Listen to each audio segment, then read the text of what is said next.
Je suis né dans un petit village, dans une île qu'on appelle Idjoué. Quand j'étais jeune, souvent les soirs, je m'asseyais avec ma grand-mère, elle me parlait des histoires, de belles histoires sur les animaux. Et quand j'ai grandi, je voulais faire des études sur les animaux sauvages. Ici où je me trouve, c'est un joli parc qu'on appelle le parc national de Kahuzi-Biega, où j'ai fait toutes mes études sur la primatologie. La primatologie, elle est très très importante en République démocratique du Congo parce que ce pays est le premier sur le continent africain en termes de nombre d'espèces de primates. Quand j'ai terminé mes études au Japon, on m'a décerné un diplôme de doctorat. J'ai senti une grande responsabilité, d'autant plus que je me suis retrouvé avec très peu de Congolais primatologues. Alors l'idée m'est venue en tête de créer une organisation qui pouvait tant soit peu résoudre ce problème, ce gap. C'est ainsi que nous avons créé Primate Expertise, dont l'objectif est de donner, inspirer la jeunesse congolaise pour aimer davantage à faire la recherche et la conservation sur les primates. Primate Expertise a un partenariat avec le parc national de Kahuzi-Biega. De ce partenariat, nous avons des activités que nous menons ensemble. Et dans cette activité, nous avons un programme de démantèlement de pièges dans le secteur à gorilles. Et nous sommes très heureux d'annoncer que depuis que nous avons commencé ce programme, aucun gorille n'a été attrapé par un piège, ni tué par un piège. Derrière nous, nous avons le gorille nommé Mugaruka. Mugaruka, c'est le fils de Mushamuka. Et il est né aux environs de 1986. Mais lorsqu'il avait 4 ans, il a été capturé par un piège. Et malheureusement, il a perdu sa main droite. Mais il a survécu à ses blessures. Et quand il est devenu adulte, il a eu une grande famille. Et il était fort parce qu'il pouvait se battre pour protéger sa famille contre les autres gorilles. Mais il y a une demi-douzaine d'années, il a eu une interaction avec Chimanuka. Et à cette occasion, Chimanuka a pris toutes les femelles et il est resté seul. Et depuis, il vit seul.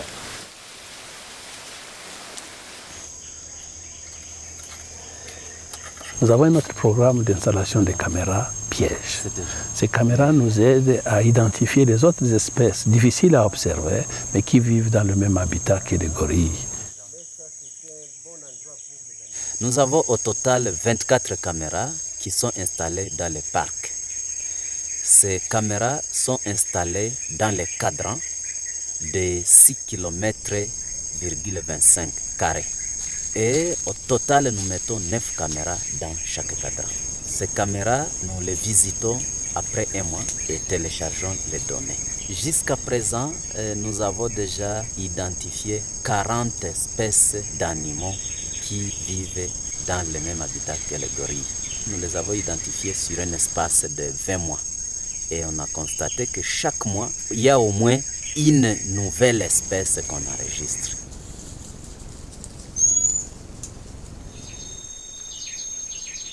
Idéalement, le parc devrait avoir une zone à multiples usages qui sépare vraiment la zone intégrale, protégée et les communautés.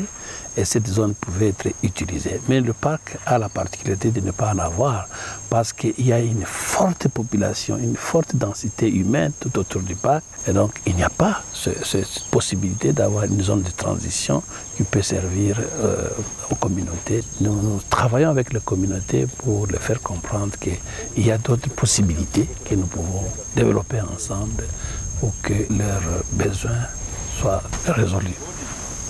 Nous donnons les cobayes et les porcs pour améliorer les conditions de vie socio-économiques des populations vulnérables aux alentours du PNKB afin de minimiser les pressions sur les ressources naturelles du PNKB.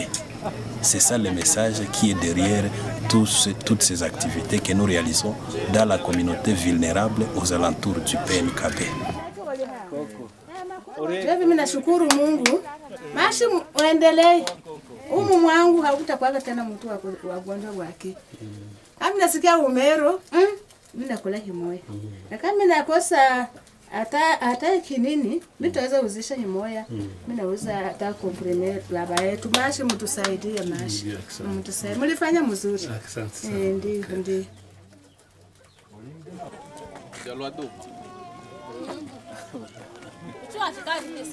Tulianza hii projet ya uvuvi wa dende mu 2017.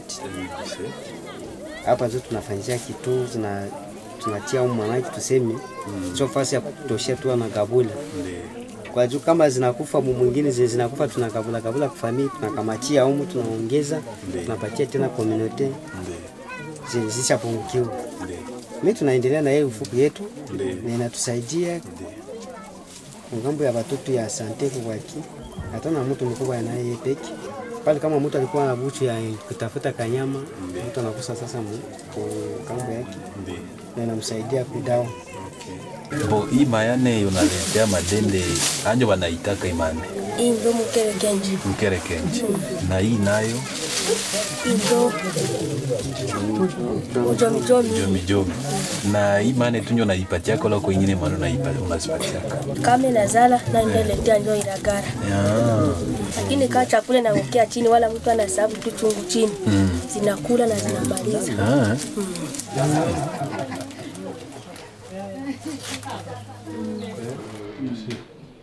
Nous avons une autre activité très importante, c'est la réforestation. Et l'approche Primate Expertise est simple et unique. Nous utilisons les graines intactes que nous récoltons dans les crottes des chimpanzés et des gorilles, que nous amenons en dehors du parc, que nous mettons au germoir pour germer, et après la germination, nous les mettons à la pépinière. Et les plantiers que nous observons, nous les distribuons aux communautés pour s'en servir dans leurs jardins. Il y a 529 plantes de différentes espèces ici. Comme expérience, pouvoir montrer à la communauté que c'est possible de planter ces espèces en dehors du parc, dans leur champ. Comme ça, ils peuvent les utiliser dans le futur.